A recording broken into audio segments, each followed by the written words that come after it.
नमस्कार दोस्तों, मैं हूं हिमालय सिंह और आप आज की इस वीडियो में हम बात करने वाले हैं पावर स्टार पवन सिंह और चिंटू पांडे की फिल्म ट्रक ड्राइवर 3 के बारे में।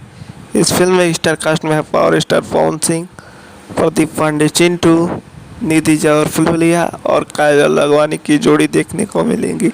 और इसके पहले फास्ट में नजर आए थे पावर स्टार पवन सिंह, प्रदीप पांडे चिंटू, काजल राघवानी, अंजना सिंह। और इसके दूसरे पार्ट में नजर आए थे प्रदीप पांडे चिंटू, निधि जौहर फुलफुलिया और स्टार कास्ट नजर आए थे। अब इसके दूसरे पार्ट में नजर आएंगे पवन सिंह, प्रदीप पांडे चिंटू, लुलिया, काजल राघवानी। और इस फिल्म को डायरेक्ट किया है राजकुमार आर पांडे और इस फिल्म को प्रोड्यूस भी किया है राजकुमार आर पांडे। और इस फिल्म के स्टोरी को लिखे हैं लालजी यादव जी ने। और ये फिल्म बहुत जल्द ही आप लोगों के बीच सिनेमाघर में रिलीज होगी, क्योंकि इसके स्टोरी पे काम चल रहा है और इसके शूटिंग लोकेशन भी देखी जा रही है कि कहाँ पे शूटिंग की जाएगी।